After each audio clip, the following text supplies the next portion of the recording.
हरिओम।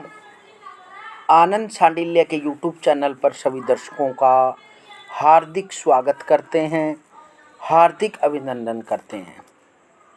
दर्शकों, आज बताएंगे कि नारायण बलि और नाग बलि क्यों करनी आवश्यक है। यदि किसी जातक की कुंडली में पितर श्राप अथवा प्रेत श्राप के ग्रह योग पाए जाएं, अथवा किसी परिवार में आग लगने से, मकान गिरने से, करंट लगने से अथवा जल में डूबने से किसी की मृत्यु हो जाए और वह जीवात्मा प्रेत योनि को प्राप्त होकर परिवार में अशांति का वातावरण निर्मित कर रहा हो, तो उसकी शांति के लिए शास्त्रों ने नारायण बलि कर्म को प्रस्तुत किया है। अतः मनुष्य को ऐसी परिस्थितियों में नारायण बलि कर्म अवश्य ही करना चाहिए। नारायण बलि के लिए उचित स्थान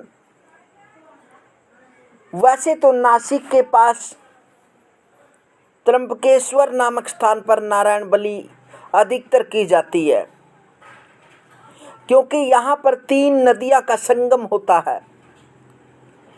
लेकिन यह कर्म बहते पानी के लिए किनारे वाले स्थान पर जहाँ नदी चलती हो वहाँ भी किया जा सकता है, ऐसा शास्त्र निर्देश है। नारायण बलि कर्म, इस कर्म में संकल्प के बाद 5 कलशों पर ब्रह्मा, विष्णु, रुद्र, यम तथा प्रेत की मूर्तियों की स्थापना की जाती है एवं 5 देवों की प्रतिष्ठा कर पूजन किया जाता है। मुख्य देवताओं की प्रसन्नता के लिए आहुति दी जाती है। स्त्री को अपने निकट रखते हुए विष्णु श्राद्ध किया जाता है और 5 देवों का संबोधन कर पिंडदान दिया जाता है। इस प्रकार विष्णु श्राद्ध के 10 व पंचदेव के 5 कुल 15 पिंड दिए जाते हैं। प्रत्येक पिंड पर दक्षिणा अवश्य रखी जाती है। इसके पश्चात उबले हुए चावल के ढेर को एक पत्तल में रखकर उस पर रुई की मोटी बत्ती बनाकर उसे घी से भिगोकर रखकर जला दी जाती है। यह बलि प्रेत आत्मा की सद्गति के लिए दी जाती है। कर्ता के द्वारा इस बलि का पूजन कर परिवार में शांति के लिए प्रार्थना की जाती है और 5 देवताओं को नमस्कार किया जाता है।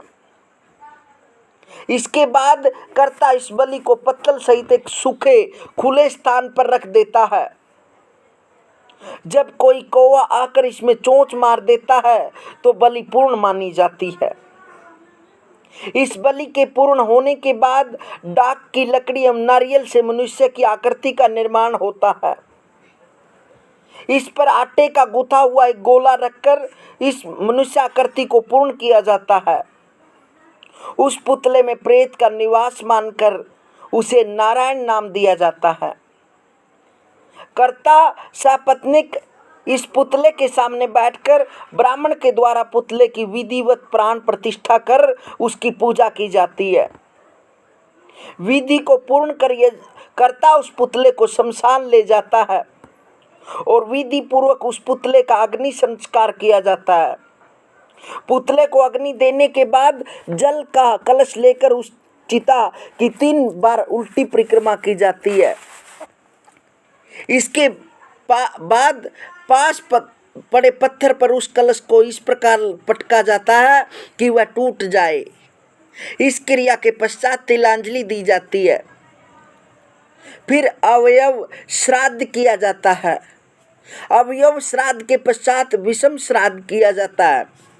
उसके उपरांत शमशान में निवास करने वाले देवताओं की प्रसन्नता के लिए पिंडदान दिया जाता है। अंत में वधीकर्ता कुशा पिंड आदि को एकत्र कर जल में प्रवाहित कर देता है। इस विधि में 1 दिन का सूतक रहता है। पति पत्नी इसके बाद स्नान करते हैं तथा वस्त्र आदि बदलते हैं। उपरोक्त विधि पूर्ण कर उस दिन विश्राम किया जाता है। दूसरे दिन वहां जाते हैं जहां एक दिन पहले पुतले का अग्नि संस्कार किया था। उस भस्म को एकत्र करके जल में प्रवाहित कर देते हैं। इस प्रकार से दूसरे दिन अनेक क्रियाएं संपन्न होती हैं। सर्प श्राप नामक पितर दोष की शांति के लिए नाग बलि कर्म किया जाता है। यदि किसी की जन्म कुंडली में सर्प श्राप के योग हो अथवा किसी से जाने अनजाने में सर्प की हत्या हो गई हो तो नारायण बलि कर्म के साथ नाग बलि कर्म भी किया जाता है। यदि इस बात का पक्का भरोसा हो कि पीड़ा नाग बाधा के कारण हो ही है तो केवल नाग बलि कर्म ही संपन्न करना चाहिए। नाग बलि विधान में गेहूं, चावल, तिल अथवा राई इनमें से किसी एक के आटे से एक नाग प्रतिमा का निर्माण किया जाता है। एक चौकी पर लाल कपड़ा बिछाकर नाग की स्थापना की जाती है। इस नाग देवता के सामने कर्ता सपत्नीक पूर्वाभिमुखी होकर विराजता है तथा ब्राह्मण उससे संकल्प करवाता है कि मेरे द्वारा पूर्व जन्मों अथवा इस जन्म में सर्प हत्या हुई हो अथवा मेरे परिवार के किसी सदस्य से के हाथों से सर्प हत्या हुई हो तो उस नाग हत्या के श्राप से मुक्त होने के लिए और आपकी उचित गति प्राप्त हो, इसलिए यह नाग बलि विधि कर्म अष्ट नागों को संबोधित करते हुए कर रहा हूँ। संकल्प के बाद आह्वान होता है जो कुछ इस प्रकार से है। हे पूर्व दिशा में हत्या द्वारा मारे गए राज सर्पराज, आप इस सर्प मूर्ति में प्रकट होइए। मैं आपके संस्कार हेतु भक्ति पूर्वक प्रार्थना कर रहा हूँ। इस आह्वान के बाद नाग की प्राण प्रतिष्ठा और पूजा की जाती है। नाग पूजा नाग गायत्री मंत्र से की जाती है। इसके बाद बलि दी जाती है। बलि में चावल का ढेर पत्तल पर रखकर उस पर एक रुई की बत्ती जलाकर उसे खुले स्थान पर रख देते हैं तथा काक स्पर्श होने पर बलि पूर्ण मानी जाती है। बलि देते समय प्रार्थना की जाती है, हमारे परिवार में से किसी ने आपको मारा हो अथवा मरवाया हो उसके लिए हम प्रार्थी हैं और निवेदन करते हैं कि आप इस बलि को स्वीकार कीजिए और हमारे परिवार को शांति प्रदान कीजिए। इसके पश्चात नाग को शमशान में ले जाकर उसका अग्नि संस्कार करते हैं। नाग का दहन कर नाग, सर्प, अंत, कालिया, शंखपाल, शेष, भूधर, तक्ष इन 8 नामों से संबोधन कर 8 पिंड देते हैं। इसके बाद स्नान आदि कर्म होते हैं। इस विधि में भी एक दिन का सूतक रहता है। अगले दिन उस स्थान पर जाते हैं जहाँ नाग दहन किया था। उस भस्म को एकत्र कर जल में प्रवाहित कर देते हैं। तत्पश्चात स्नान आदि करने से सूतक समाप्त होता है।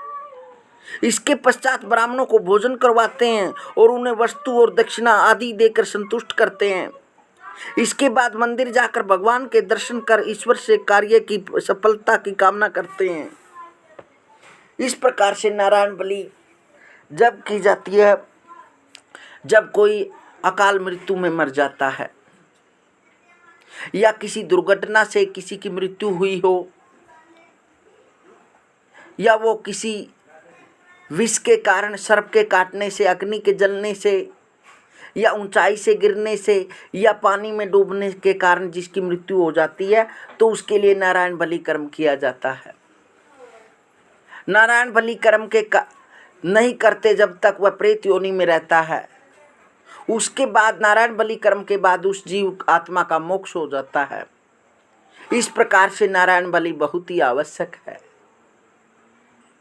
भक्तों, अगली वीडियो में आपको बताएंगे कि नारायण बलि किन तिथियों में करनी चाहिए और किस प्रेत आत्मा के लिए या किस उम्र के मृत्यु को प्राप्त हुए व्यक्ति के लिए नारायण बलि की आवश्यकता होती है, या नारायण बलि का उचित स्थान कहाँ पर होता है। आगे की वीडियो में नारायण बलि से संबंधित बातें करेंगे। यदि दर्शकों यह बात आपको अच्छी लगे तो वीडियो को शेयर करना, लाइक करना, चैनल सब्सक्राइब करना। आशा करते हैं कि इस चैनल पर इसी प्रकार की जानकारी आपको देते रहें। अगली वीडियो में मिलते हैं, तब तक दर्शकों हरिओम।